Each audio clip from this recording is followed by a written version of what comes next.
So more and more people are starting to understand the symptoms and health issues that can come about from having blood pressure that is too low. And, people experience things like vertigo and dizzy spells and cravings and severe menstrual cramps and depression and anxiety. And there's lots of things that can come about from low blood pressure. Now, a lot of those other things can have other possible underlying causes too, but low blood pressure is a very common thing that we see with a lot of those issues and a lot of other issues.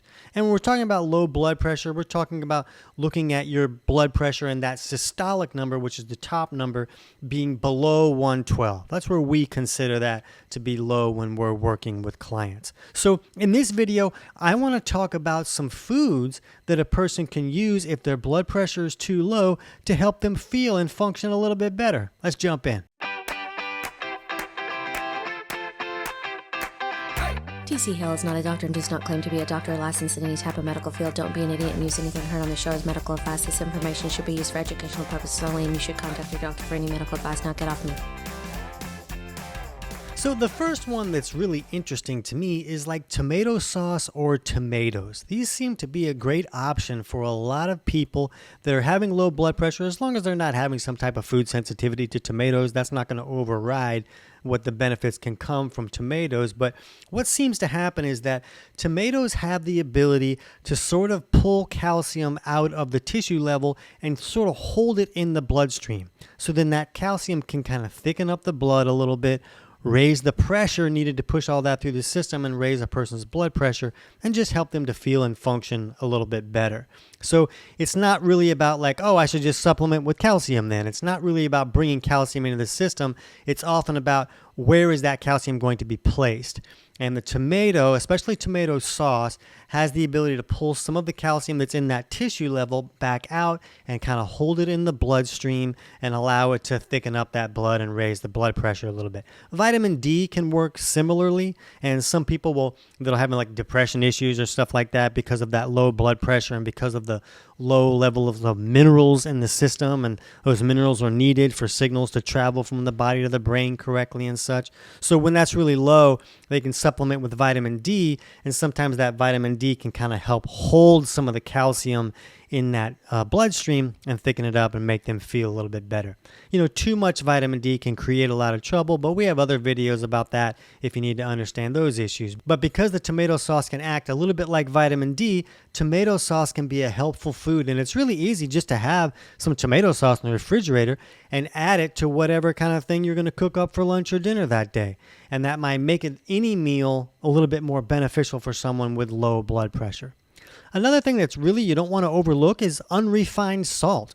Unrefined salt, like a mined salt or even a sea salt, if you're not afraid of, metals in the sea or ocean or something like that, those can be very beneficial because they have a lot more minerals than just like a table salt would have. So getting those minerals into the system can really be beneficial. So just because, the doctor told your Uncle Bill to stay away from salt and that it was going to kill him doesn't mean it's bad for everybody. We really need salt. We need that chloride ion in the salt to help us be able to digest our food correctly. So it can be beneficial not to overlook using a good unrefined salt.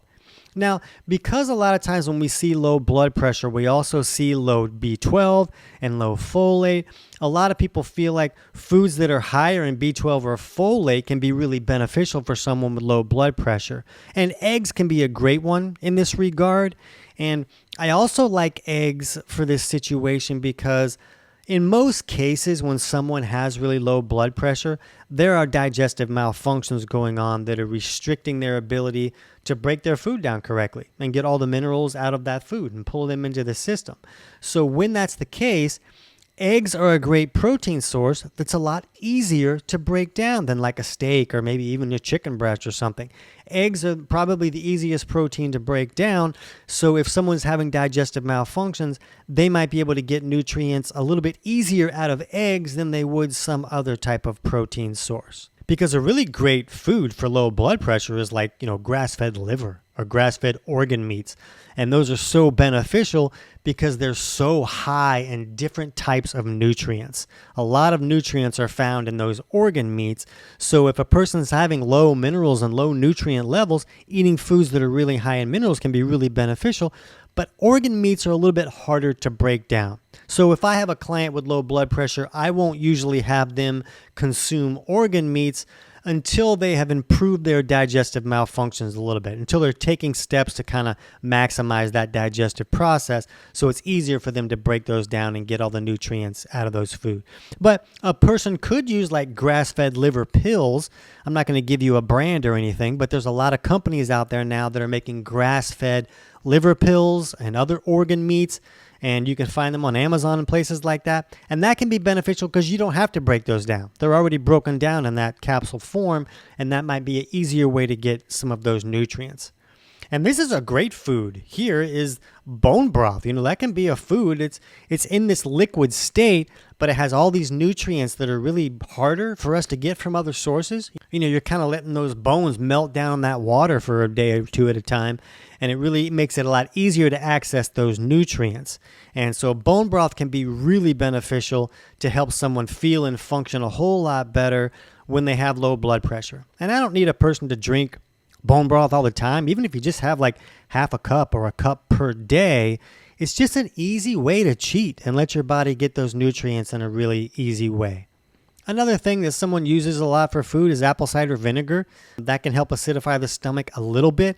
If someone has low stomach acid issues and that's why they can't digest their food, apple cider vinegar is usually not going to be enough to fix that. It can give it a little bit of a boost.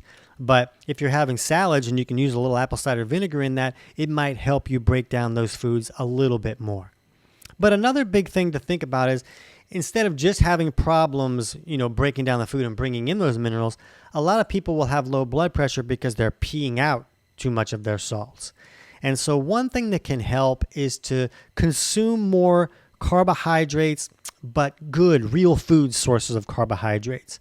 Like what I call medium carb foods, things like, sweet potatoes or butternut squash or, Brussels sprouts, these real foods that might have a little bit of a higher carb content. Because if someone's on a really low carb diet, or maybe they're doing, keto or carnivore even, they're really bringing insulin down very low, which can have a lot of health benefits. I'm a big fan of doing that. But if someone's blood pressure is really low, bringing insulin really low can cause them to pee out more minerals. So that can be one possible problem that some people deal with.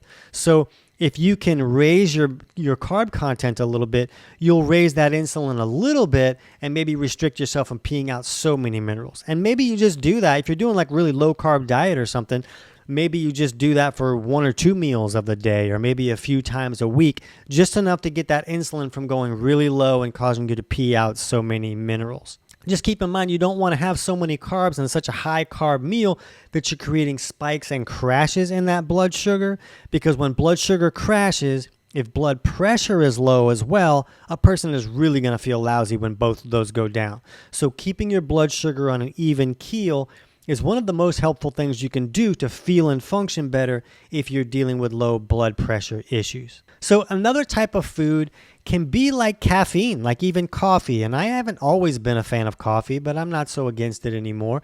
And one thing to think about is that a stimulant like coffee or caffeine has the ability to push the body a little bit more into that sympathetic fight or flight state.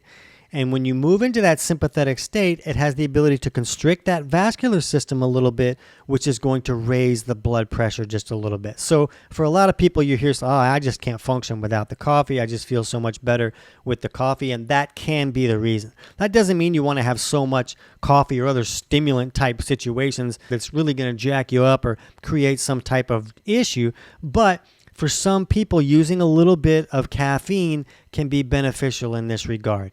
So I hope that can help you find some sources beyond just supplements, some food sources that can help you feel and function a little bit better if you're dealing with low blood pressure. And if you do have digestive symptoms and you're new to this channel, you don't know how to fix those digestive malfunctions, you can jump over right now and check out our video on full digestive reset that'll give you insights into figuring out which aspects of digestion are not working correctly and steps you can take to correct them. I can't wait to hear about your results.